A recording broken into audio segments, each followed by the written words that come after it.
In late September, I visited our brothers and sisters in Manila, Philippines.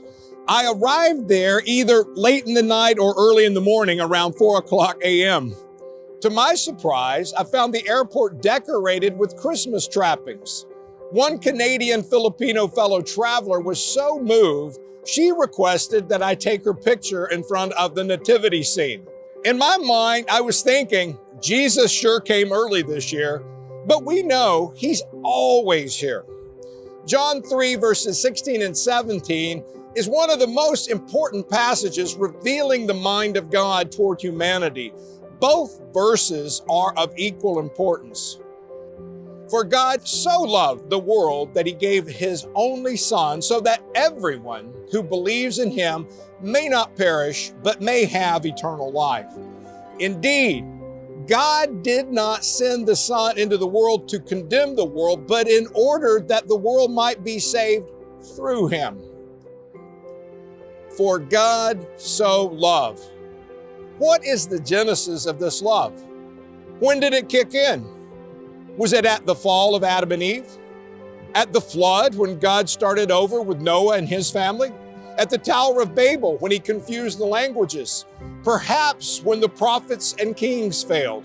Certainly, God's heart was broken by the suffering of his children. The reality is that the triune God was ahead of human history. John, the same author of the gospel we just read, declares in Revelation 13 verse 8 that Jesus was the lamb slain before the foundation of the world. In essence, Jesus coming in the flesh was always God's plan. The design for the second member of the Godhead to become a flesh and blood human was in the mind of God before the creation of Adam and Eve. In a small way, it's kind of like a nativity scene in September. God's love is before what we call the beginning.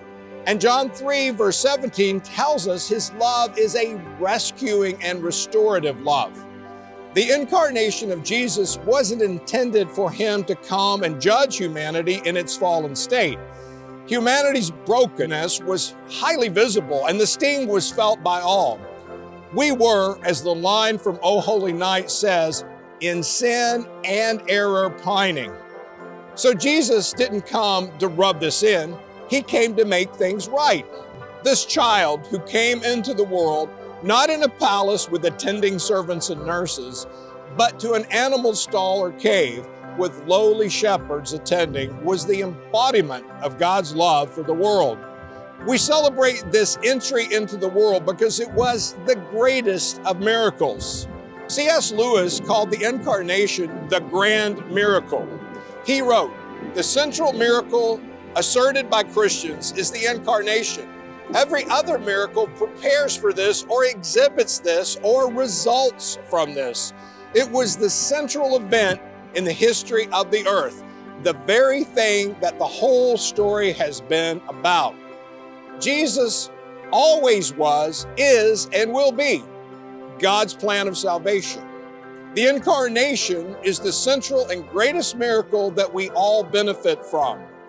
By a miracle that passes human comprehension, the Creator entered his creation. The eternal entered time. God became human. It is reason to fall on our knees. And why did he come? Jesus became human with the life mission to die and rise again for the salvation of all people. Think of it this way. The crucifixion, resurrection, and ascension do not happen without the incarnation. It is for this very reason that we walk through the season of Advent, to prepare our hearts and minds for the crescendo of the coming of Jesus into the world. So, to all the GCI family, I say, come, let us adore him. May your Christmas season be filled with Christ, the only begotten Son of the Father.